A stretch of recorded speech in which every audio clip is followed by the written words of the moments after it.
ನಮಸ್ಕಾರ. Media focus ವೀಕ್ಷಕ ಮಿತ್ರರಿಗೆ ಸ್ವಾಗತ. ನಾನು ಶ್ರೀಪತಿ ಹೆಗಡೆ ಹಕ್ಲಾಡಿ.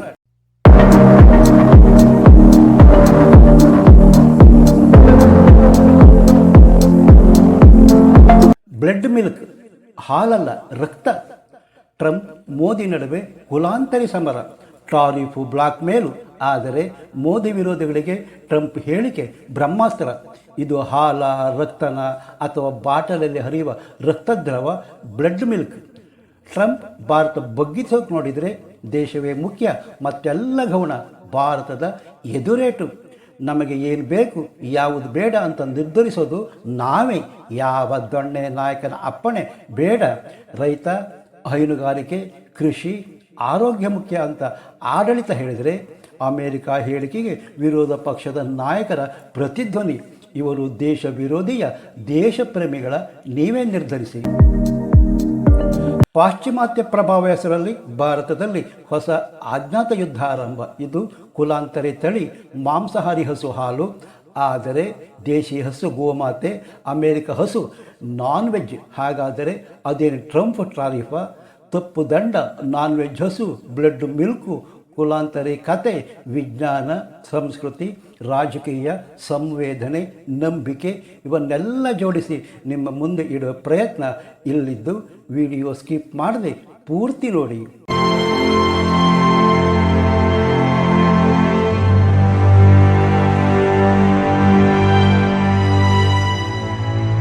ಸ್ನೇಹಿತರೆ, ಬ್ರಿಟನ್ ಮ್ಯಾಡ್ ಕೌ ದುರಂತ ಗೊತ್ತಾ?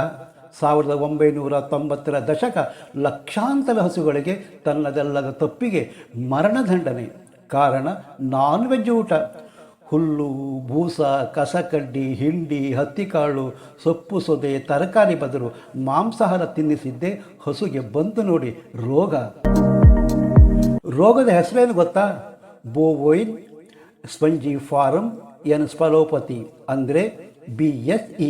ಹಸುಗಳಿಗೆ ಹುಚ್ಚು ಕಾಯಿಲೆ, ನಾಯಿಗೆ ಹುಚ್ಚು ಹಿಡಿಯುತ್ತಲ್ಲ ಹಾಗೆ. ಆದರೆ ನೇಚರ್ ಬೇರೆ ಬೇರೆ.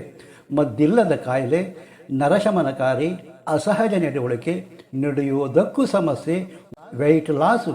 ಹಸು ಏಳೋದಕ್ಕೂ ಆಗದೆ ಅದರ ಕೆಲಸ ಮಾಡಿಕೊಳ್ಳೋದಕ್ಕೂ ಆಗಲ್ಲ. ಸೋಂಕು ಹರಡುವಿಕೆ ಹಾಗೂ ಲಕ್ಷಣದ ಬಗ್ಗೆ ಡೌಟ್ ಇದೆ. ಆದರೆ 2002ರಲ್ಲಿ ವಿಶ್ವ ಆರೋಗ್ಯ ಸಂಸ್ಥೆ ಸರಿಸುಮಾರು 4-5 ವರ್ಷದ ಹಿಂದೆ ಎನ್ನುವ ಒಪಿನಿಯನ್ ಕೊಡ್ತು. ರೋಗ ಆರಂಭದಿಂದ ಸಾವಿನ ತನಕದ ನಡುವಿನ ಸಮಯ ವಾರದಿಂದ ತಿಂಗಳ ತನಕ. ಮನುಷ್ಯರಿಗೆ ಹರಡುವಿಕೆಯ ಕೋಲ್ಡ್ ಫೆಲ್ಡ್ ಚಾಕೋಬ್ VCJD ಕಾರಣ ಎಂದು ನಂಬಲಾಗಿದೆ. 2024ರ ಹೊತ್ತಿಗೆ ಜಾಗತಿಕ ಒಟ್ಟು 233 VCJD ಪ್ರಕರಣ ಪತ್ತೆಯಾಗಿದೆ ಎನ್ನಲಾಗುತ್ತೆ. 2017ರಲ್ಲಿ ಜಾಗತಿಕ 4 ಪ್ರಕರಣ ವರದಿಯಾಗಿದ್ದು ಬಹುತೇಕ ನಿರ್ಮೂಲನಾಗಿದೆ ಎಂದು ಹೇಳಲಾಗುತ್ತೆ. ಯುನೈಟೆಡ್ ಕಿಂಗ್ಡಮ್ 1986ರಿಂದ 2015ರವರೆಗೆ 1,84,000ಕ್ಕೂ ಹೆಚ್ಚು ಜಾನುವಾರುಗಳಲ್ಲಿ ರೋಗ ಪತ್ತೆಯಾಗಿತ್ತು. 1993ರಲ್ಲಿ ಹೊಸ ಪ್ರಕರಣಗಳ ಉತ್ತುಂಗ ತಲುಪಿದರೆ ಪ್ರಪಂಚದ ಇತರ ದೇಶಗಳಲ್ಲೂ ಕೆಲವು ಸಾವಿರ ಹೆಚ್ಚುವರಿ ಪ್ರಕರಣ ವರದಿಯಾಗಿದೆ. ಹಸು, ನಾನ್ ವೆಜ್ ಆಹಾರ ಪೂರೈಕೆಯೇ ಕಾಯಿಲೆಯ ಮೂಲ ಎಂದು ನಂಬಲಾಗುತ್ತೆ. ರೋಗದ ತೀವ್ರತೆ ದೀರ್ಘ. ಹಾಗಾಗಿ ರೋಗ ಲಕ್ಷಣ ಜಾನುವಾರುಗಳಲ್ಲಿ ತಕ್ಷಣ ಕಂಡುಬರೋಲ್ಲ. ಜಾನುವಾರು ಅಸಹಜ ನಡವಳಿಕೆಯ ಬದಲಾವಣೆ, ನಡುಕ ಮತ್ತು ಕೆಲ ಪ್ರಚೋದನೆಗಳಿಗೆ ಅತಿಯಾದ ಪ್ರತಿಕ್ರಿಯೆ, ಸ್ನಾಯು ನಿಯಂತ್ರಣ ಕಳೆದುಕೊಳ್ಳುತ್ತೆ, ಆಕ್ರಮಣಶೀಲತೆ, ಕೆಲವು ಸನ್ನಿವೇಶಗಳಿಗೆ ಸಂಬಂಧಿಸಿ ಆಂತರಿಕ ಹೆದರಿಕೆ, ಉನ್ಮಾದ ಮತ್ತು ಮನೋಧರ್ಮದಲ್ಲಿನ ಒಟ್ಟಾರೆ ಬದಲಾವಣೆ. ದಿನ ರೋಗ ಚಿಹ್ನೆ ವೇಗ ಪಡೆಯುತ್ತೆ. ತೀವ್ರ ರೋಗ ಬಾಧಿತ ಹಸು ತಿಕ್ಕುವುದು ಮತ್ತು ನೆಕ್ಕುವುದನ್ನು ಮಾಡುತ್ತೆ. ಹಾಲು ಉತ್ಪಾದನೆ ಕಡಿಮೆಯಾಗುತ್ತೆ.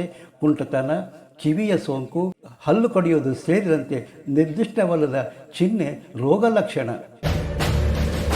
ಕಳೆದ 2 ದಶಕದ ಹಿಂದೆ ಬ್ರಿಟನ್ನಲ್ಲಿ ಲಕ್ಷಾಂತರ ಹಸುಗಳ ಕತ್ತರಿಸಿ ಹಾಕಿದರು. ಹುಲ್ಲು ತಿನ್ನುವ ಹಸು, ಮಾಂಸಾಹಾರಿ ಅಂತ ಹಸುಗಳು ಮಾಂಸ, ಹಾಲು ಉತ್ಪನ್ನ ಸೇವನೆ ಮಾನವರ ಭೀಕರ ರೋಗಕ್ಕೆ ಕಾರಣ. ಬ್ರಿಟನ್ ದೇಶದಲ್ಲಿ ನಿಗೂಢ ಕಾಯಿಲೆಗೆ ಬಲಿ ಆಗೋರ ಸಂಖ್ಯೆ ಏರ್ತಿತ್ತು. ಕೊನೆಗೆ ಸಂಶೋಧನೆ ಹೇಳಿದ್ದೇನು ಗೊತ್ತಾ? ಮಾಂಸಾಹಾರಿ ಹಸುಗಳ ವೈರಸ್ಸು ಏನು ತಪ್ಪು ಮಾಡದ ವೆಜಿಟೇರಿಯನ್ ಹಸುಗೆ ನಾನ್ ವೆಜ್ ತಿನ್ನಿಸಿದ್ದರಿಂದ ಲಕ್ಷಾಂತರ ಹಸುಗಳು ಪ್ರಾಣ ಕಳೆದುಕೊಳ್ಳಬೇಕಾದ ದುರಂತ ಅಂತ್ಯಕ್ಕೆ ಅತಿಯಾಸೆ ಕಾರಣವ.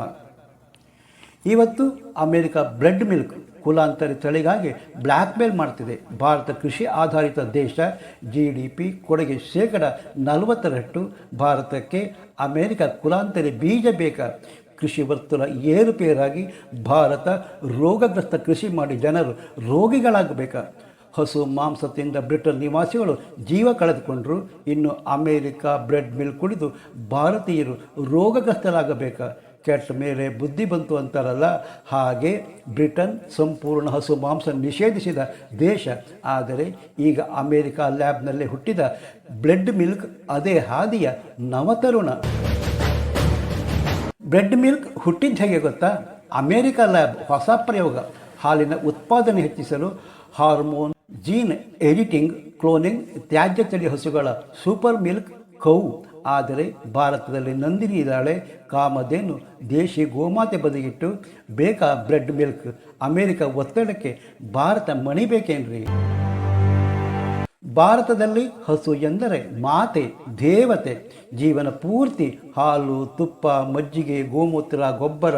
ಹಸು ಅಂದರೆ ಪಕ್ಕಾ ವೆಜ್. ಆದರೆ ಬ್ರೆಡ್ ಮಿಲ್ಕ್ ಹಸುಗಳು ಜೀನೋ ಎಡಿಟಿಂಗ್ ಆಗಿರುವ ಮಾಂಸಾಹಾರದಿಂದ ನಾರಿ ಶಕ್ತಿ ನಾನ್ ವೆಜ್ ಹಸುಗಳು. ಹಾಲಲ್ಲ, ಅದು ರಕ್ತ. ಕೋಟ್ಯಾನುಕೋಟಿ ದೇವತೆಗಳ ನಿವಾಸವಾದ ಹಸುವಿಗೆ ಜೆರ್ಸಿ, HFS ಕುಲಾಂತರಿ ಹೆಣ್ಣು ಕೊಟ್ಟರೆ ದೇವರಾದರೂ ಮೆತ್ತಾನ?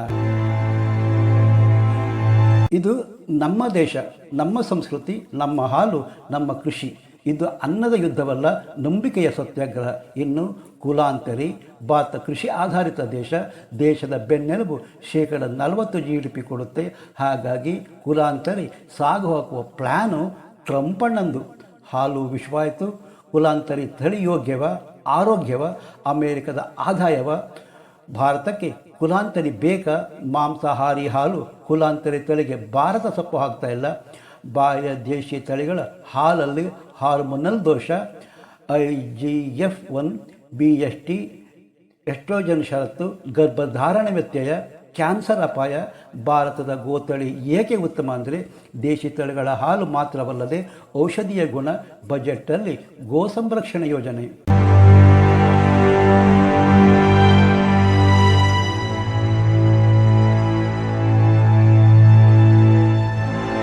ಕುಲಾಂತರಿ ತಳಿ ಬೀಜದ ಅಪಾಯದ ಬೇರು.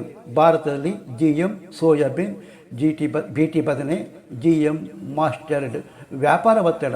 ಭಾರತೀಯ ರೈತ ಬೀಜ ಉಳಿಸಿಕೊಳ್ಳಲು ಸಾಧ್ಯವಿಲ್ಲ. ಪ್ರತಿ ವರ್ಷ MNCಗೆ ಹಣ, ಮಣ್ಣಿನ ಆರೋಗ್ಯ, ಜೀವಾಣು ನಾಶ. ಪಬ್ಲಿಕ್ ಡೊಮೈನ್ ಬೀಜ ಅಪಾಯದಲ್ಲಿ ಭಾರತದ ನಿಲುವು ಬಗ್ಗಲ್ಲ. ಕಾಡು ಬದನೆ ತಿಂದರೆ ಸಹಜ ಪ್ರಕೃತಿ. ಕಾಡು ಬದನೆಗೆ ನಾಡು ಬದನೆ ಸೇರಿಸಿ ಅದಕ್ಕೊಂದು ಸಂಸ್ಕಾರ ನೀಡಿ ತಿಂದರೆ ಅದು ಸಂಸ್ಕೃತಿ. ಬದನೆ ಯಾವುದೋ ಜೀನ್ ಸೇರಿಸಿ ಅದೊಂದು ಸಂತಾನ ಪಡೆಯದ ಬಂಜೆ ಹಾಗೆ ಮಾಡುವುದು ವಿಕೃತಿ. ಬಹುರಾಷ್ಟ್ರೀಯ ಕಂಪನಿಗಳ ಕೃಷಿ ಸಂಹಾರ ಮಾಡುವ ಕೆಲಸ ಮಾಡ್ತಾ ಇವೆ. ಭಾರತದಲ್ಲಿ ಸಾಮಾಜಿಕ ಭೌಗೋಳಿಕ ವೈವಿಧ್ಯತೆ. ಇಲ್ಲಿನ ಬೇಸಾಯ ವೈವಿಧ್ಯ. ನಾವು ಬೆಳೆಸುವ ಬದನೆ ವೈವಿಧ್ಯತೆಯಿಂದ ಕೂಡಿದ ತರಕಾರಿ. ಬಹು ಬೇಗನೆ ಕುಲಗೆಡಿಸುವ ಕೆಲಸ ಅಂದರೆ ಕುಲಾಂತರಿ ತಳಿ. ಆಸ್ಟ್ರಿಯಾ, ಇಟಲಿ ಮತ್ತು ಕೆಲ ಯುರೋಪ್ ದೇಶ ಕುಲಾಂತರಿ ತಳಿ ಹಾಗೂ ಉತ್ಪನ್ನ ನಿಷೇಧಿಸಿದೆ. ನಮ್ಮ ದೇಶಕ್ಕೆ ಕುಲಾಂತರಿ ಬೇಕೇನ್ರಿ? ಮಣ್ಣಲ್ಲಿ ಬ್ಯಾಸಲಸ್ ತುರೆಂಜೆನಸ್ ಅಂಶವೇ GT. ಇದಕ್ಕೆ ಕಾಯಿ, ಕಾಂಡಕೊರಕ, ಕೀಟಕ್ಕೆ ಮಾರಕವಾಗುವಲ್ಲ, ಪ್ರೋಟೀನ್ ಉತ್ಪಾದನೆ ಸಾಮರ್ಥ್ಯ ಇದೆ. ಕೀಟಗಳಿಗೆ ಮೃತ್ಯುಕಾರಕವಾಗಬಲ್ಲ ಬ್ಯಾಕ್ಟೀರಿಯಾದ ವಂಶವಾಹಿ ಜೀನ್ ನಮ್ಮಲ್ಲಿಯ ಬದನೆಗೆ ಸೇರುತ್ತೆ. ಅಂದರೆ ಟೈಲರ್ ಹತ್ರ ಹೋಗಿ ಹಳೆ ಅಂಗಿ ಕತ್ತರಿಸಿ ಹೊಸ ಅಂಗಿ ಹೊಲಿದು ಕೊಡುವಂತೆ. ಹೀಗೆ ತಯಾರಾದ ಬದನೆ ಬೀಟಿ ತನ್ನೊಳಗೆ ತುಂಬಿಸಿಕೊಳ್ಳುತ್ತೆ. ಮೈಯೆಲ್ಲ ವಿಷದ ಪೂತಿನಿ. ಬದನೆ ಮೇಲೆ ದಾಳಿ ಮಾಡುವ ಕಾಂಡಕೊನಕ ಕಾಯ್ಕೊನಕ ಹುಳ ಬಾಧೆ ಇರೋದಿಲ್ಲ. ಕಾರಣ ಬೀಟಿ ಬದನೆ ತಿಂದ ಹುಳುಗಳ ಜೀರ್ಣಾಂಗ ವ್ಯವಸ್ಥೆ ಹದಗೆಟ್ಟು ಹೋಗುತ್ತೆ. ಮನುಷ್ಯರು ತಿಂದರೆ ಏನಾಗಬೇಡ. ಬೀಟಿ ಹತ್ತಿ ಬೆಳೆದು ಆತ್ಮಹತ್ಯೆ ಮಾಡಿಕೊಂಡ ರೈತರ ಪಟ್ಟಿಯೂ ದೊಡ್ಡದಿದೆ. ಇಳುವರಿ ನೋಡಿದಾಗ ಅಬ್ಬಾ ಅಚ್ಚರಿ, ಅಂತಹ ತಂತ್ರಜ್ಞಾನ ಅನಿಸುತ್ತೆ. ಚಿನ್ನದ ಸೂಜಿ ಅಂತ ಕಣ್ಣು ಚುಚ್ಚಿಕೊಂಡ್ರೆ ನೀರು ಬರೋದು ನಮ್ಮ ಕಣ್ಣಲ್ಲಿ. ಯಾರಾದರೂ ರಾತ್ರಿ ಕಂಡ ಬಾವಿಗೆ ಹಗಲು ಬೀಳ್ತಾರ? ಆದರೆ ವಾದಿರಾಜ ಸ್ವಾಮಿಗಳ ಹಿನ್ನೆಲೆಯ ಉಡುಪಿ ಮೊಟ್ಟುಗೊಳ್ಳ ಮೇಲಾಗಿರೋದು ವಿಷಾದದ ಸಂಗತಿ. ಜೀನ್ ತಂತ್ರಜ್ಞಾನ ಸಾಮಾನ್ಯ ಜನರಿಗೆ ಸಿಗೋದಿಲ್ಲ. ಯಾಕೆ ಗೊತ್ತಾ? ಅವು ಪೇಟೆಂಟ್. ಬಹುರಾಷ್ಟ್ರೀಯ ಕಂಪನಿಯ ಕಪಿಮುಷ್ಟಿಯಲ್ಲಿ ಕುಲಾಂತರಿ ತಳಿಯ ಬೆಳೆಬೇಕೆಂದರೆ ಕಂಪನಿಯ ಮಾರು ಹೋಗಬೇಕು. ಅವರು ನೀಡುವ ಬೀಜ ಬಿತ್ತಬೇಕು. ಕುಲಾಂತರಿ ತಳಿಗಳಿಂದ ಬೀಜ ದ್ವಿಗುಣಗೊಳಿಸೋದಕ್ಕೆ ಆಗಲ್ಲ. ಇಳುವರಿ ಮನದಲ್ಲಿಟ್ಟುಕೊಂಡು ಕುಲಾಂತರಿ ಬೆಳೆಸಿದರೆ ಬಿತ್ತನೆ ಬೀಜಕ್ಕೆ ಪರದಾಡಬೇಕಾಗತ್ತೆ. ಕಂಪನಿಗಳು ನಮ್ಮಲ್ಲಿನ ವೈವಿಧ್ಯತೆ ನಾಶ ಮಾಡಿ ಏಕರೂಪ ಕೃಷಿ ಹೇರುತ್ತೆ. ಬೀಜವೂ ಅವರದ್ದೇ, ಗೊಬ್ಬರವೂ ಅವರದ್ದೇ, ಔಷಧಿಯೂ ಅವರದ್ದೇ. ಅಂದರೆ ಮೂಲ ಉದ್ದೇಶ ರೈತರಿಗೆ ಬೇಕಾಗುವ ಬಿತ್ತನೆ ಬೀಜದ ಮೇಲೆ ಏಕಸಾಮ್ಯತೆ. ಕುಲಾಂತರಿ ಅಮಲಿದೆಯಲ್ಲ, ಅದು ಅಮಲು ಪದಾರ್ಥದ ಚಟ್ಟದಂತೆ. ಕೃಷಿ ಹಸ್ತಕ್ಷೇಪ. ಭಾರತೀಯ ಕೃಷಿ ಹರಕೆಯ ಕುರಿಯ ಪ್ರಯೋಗ ಲಾಭ ಆಗಬೇಕಾ? ಕುಲಾಂತರಿ ಬದನೆ ರೈತರ ಹೊಲಕ್ಕೆ ಬರಲು ಬಿಟ್ಟರೆ ಅವುಗಳ ಹಿಂದೆ ಬೀಟಿ, ಭತ್ತ, ಆಲು, ಟೊಮೊಟೊ, ಪಪ್ಪಾಯಿ, ಸೋಯಾ, ಮೆಕ್ಕೆಜೋಳ ಸಾಲು ಆವರಿಸಿಕೊಳ್ತವೆ. ಕುಲಾಂತರಿ ಪ್ರಯೋಗ ಫಲಿತಾಂಶ ಸಾರ್ವಜನಿಕರೆದುರು ಪಾರದರ್ಶಕವಾಗಿ ತೆರೆದಿಡಬೇಕು ಎನ್ನುವ ಆಗ್ರಹ ರೈತರದ್ದು. ರೈತರ ಪ್ರಗತಿ ನೆಪ ಮಾಡಿಕೊಂಡು ಕಂಪನಿಗಳು ಸಾಂಪ್ರದಾಯಿಕ ಕೃಷಿ ಹಾಳು ಮಾಡಲು ಹೊರಟಿರುವ ತಂತ್ರಜ್ಞಾನ ನಮಗೆ ಬೇಕೇನ್ರಿ? ಭಾರತದ ಕೃಷಿ ಇಲಾಖೆ JM ಅಪ್ರೂವಲ್ ಮಿತಿಗೆ ಪ್ರಯೋಗ ಮಟ್ಟದ ಅನುಮತಿ ಮಾತ್ರ. ಈ ಮಧ್ಯ ಜಾತಿ ಹಸುಗಳು ಉಳುವಿನ ಹೋರಾಟ, ಬೀಜದ ಸ್ವಾತಂತ್ರ್ಯ ಕಲಿಸಿಕೊಳ್ಳುವ ಯುದ್ಧದಲ್ಲಿ ನಾವು ಇನ್ನೂ ಎಚ್ಚರಿಸಿಲ್ಲ ಅಂದರೆ ನಾಳೆ ನಮ್ಮ ಊಟವೇ ಅವರು ತಯಾರಿಸುವ ಡಿಜಿಟಲ್ ಡೈನಿಂಗ್ ಟೇಬಲ್. ಅವರ ಬಿತ್ತನೆ ನಮ್ಮ ನಾಶ, ಅವರ ಹಾಲು ನಮ್ಮ ರೋಗ. ಭಾರತ 3ನೇ ಆರ್ಥಿಕ ಶಕ್ತಿ ಹಾದಿ ಹಿಡಿದಿದೆ. ಜನಸಂಖ್ಯೆ ದೊಡ್ಡದಿದೆ. ಜನರು ಕೊಳ್ಳುವ ಶಕ್ತಿ ಜಗತ್ತಿಗೆ ಆಕರ್ಷಣೆ. ಆದರೆ ತಳಮೂಲದಿಂದಲೇ ರೋಗ ಬಿತ್ತಲು ಪ್ಲ್ಯಾನ್ ಮಾಡಿದರೆ, ರಾಹುಲ್ ಗಾಂಧಿಯವರೇ, ನೀವು ದೇಶ BJP ವಿರೋಧಿಸಿ ಮೋದಿಗೆ ಬೇಕಾದರೆ ಬೈರಿ. ನೀವು ನಿಮ್ಮ ಸೋನಿಯಾ ಮೇಡಮ್ಮು, ನಿಮ್ಮ ಶ್ಯಾಡೋ ರಾಷ್ಟ್ರೀಯ ಅಧ್ಯಕ್ಷ ಅಜ್ಜ ಖರ್ಗೆ ಬೈಯೋದಕ್ಕೆ ಏನು ಉಳಿಸಿಲ್ಲ ರೀ. ದೇಶದ ವಿರೋಧ ಮಾತನಾಡಿದರೆ ನೀವು ನಿಮ್ಮ ಬೆಟಾಲಿಯನ್ ಏನಂತ ಕರಿಬೇಕು? ಮೊದಲು ಬ್ರಿಟನ್ ಪ್ರಜೆಯೋ ಭಾರತದ ಪ್ರಜೆಯೋ ಅದನ್ನು ಸ್ಪಷ್ಟಪಡಿಸಿ. ಬಾಂಗ್ಲಾ ಪತ್ರಕರ್ತ ಆ ಪಾರ್ಟಿ ಆರೋಪ ಮಾಡಿದ್ನಲ್ರಿ, ನಿಮ್ಮ ಮೌನ ಏಕೆ? ಇನ್ನು ಅಟಲ್ ಬಿಹಾರಿ ವಾಜಪೇಯಿ ಪ್ರಧಾನಿ ಆಗಿದ್ದ ಕಾಲದಲ್ಲಿ ಅಣು ಪರೀಕ್ಷೆ ಹಿನ್ನೆಲೆಯಲ್ಲಿ ದಿಗ್ಬಂಧನ ಹಾಕಿದ್ದು. ದೇಶದ ಕೂದಲ ಅಲ್ಲಾಡಿಸೋದಕ್ಕಾಗೋದಿಲ್ಲ. Trump block ಮೇಲೆಗೆ ಹೆದರಬೇಕಾ? ಇದು ಬದಲಾದ ಭಾರತ. ಟ್ರಂಪ್ ಹೇಳ್ತಾರೆ, ಪಾಕಿಸ್ತಾನ ಭಾರತ ಯುದ್ಧಕ್ಕೆ ಟ್ರಾಫಿಕ್ ಹಾಕೋಲ್ಲ ಅಂದೆ, ಹಾಗಾಗಿ ಆಪರೇಷನ್ ಸಿಂಧೂರ್ ನಿಲ್ತು. ಆದರೆ ಈಗ ಭಾರತದ ಮೇಲೆ ಟಾರಿಫ್ ಹಾಕಿರೋದ್ರಿಂದ ಟ್ರಂಪ್ ಯುದ್ಧ ನಿಲ್ಲಿಸಿದ್ದು ಶುದ್ಧ ಸುಳ್ಳಲ್ವಾ? ಸತ್ತ ಆರ್ಥಿಕತೆ ಅಂದ ಟ್ರಂಪ್. ಭಾರತ 10ನೇ ಸ್ಥಾನದಿಂದ 4ಕ್ಕೆ ಬಂದಿದೆ. 3ರತ್ತ ದಾಪುಕಾಲಿಡುತ್ತಿದೆ. ಟ್ರಂಪ್ ಹೇಳಿಕೆ ಪುನರುಚ್ಚಾರ ಮಾಡುವ ರಾಹುಲ್ ಗಾಂಧಿ ಅಂತದಲ್ಲೇನಿದೆ ರೀ? ಟ್ರಂಪ್ ಬ್ಲಾಕ್ ಮೇಲೂ ಇಂದಿನ ರೈತ, ಗ್ರಾಹಕ, ಪೌರ ಅವರ ಒತ್ತಟ್ಟಿಗಿಟ್ಟರೆ, ರಾಹುಲ್ ಗಾಂಧಿ ಅವರೇ, ನಿಮಗೆ ಗೊತ್ತಾ, ಬ್ಲಡ್ ಮಿಲ್ಕ್, ನಮ್ಮ ಮಕ್ಕಳು, ಮಹಿಳೆಯರು, ಹಿರಿಯರು ಕುಡಿಯುವ ಹಾಲು ಲ್ಯಾಬ್ ಸಿದ್ಧಪಡಿಸಿದ ವಿಷ ಅಂತ. ನಾವು ಗೋಮಾತೆಗೆ ಎತ್ತಿದ ಕೈ ಬ್ಲಡ್ ಮಿಲ್ಕಿಂದ ಕೆಂಪಾಗಬಹುದು. ಬ್ರೆಡ್ ಮಿಲ್ಕ್ ಒಪ್ಪಿಕೊಳ್ಬೇಕಾ? ಅಥವಾ ನಮ್ಮ ದೇಶೀಯ ಗೋವು ಸ್ವಾಭಿಮಾನ, ಆರೋಗ್ಯ ಎಲ್ಲವನ್ನು ಉಳಿಸಿಕೊಳ್ಬೇಕಾ? ಹಾಲಿನ ಹಿಂದೆ ರಕ್ತದ ಹಾದಿ ಕುರಿತು ನಿಮ್ಮ ಅಭಿಪ್ರಾಯ ಕಾಮೆಂಟ್ ಮಾಡಿ. ವಿಡಿಯೋ ಇಷ್ಟವಾದರೆ ಮೀಡಿಯಾ ಫೋಕಸ್ ಚಾನಲ್ ಸಬ್ಸ್ಕ್ರೈಬ್ ಮಾಡಿ. ಇದು ಸುದ್ದಿ ಅಲ್ಲ, ಇದು ಸಂಕೇತ. ನಮ್ಮ ಹಕ್ಕು ಬಿಟ್ಟು ಕೊಡದೆ ದೇಶೀಯ ಗೋಶಾಲೆ ತಳಿ ಬೆಂಬಲಿಸಿ. ವಿಡಿಯೋ ಹೆಚ್ಚು ಜನರಿಗೆ ತಲುಪಿಸಿ. ಲೈಕ್ ಮಾಡೋದು ಮರಿಬೇಡಿ. ಮತ್ತೊಂದು ಹೊಸ ವಿಷಯದೊಂದಿಗೆ ನಿಮ್ಮ ಮುಂದೆ ಬರುತ್ತೇನೆ. ಅಲ್ಲಿಯ ತನಕ ನಮಸ್ಕಾರ. ಜೈ ಕರ್ನಾಟಕ, ಜೈ ಹಿಂದ್.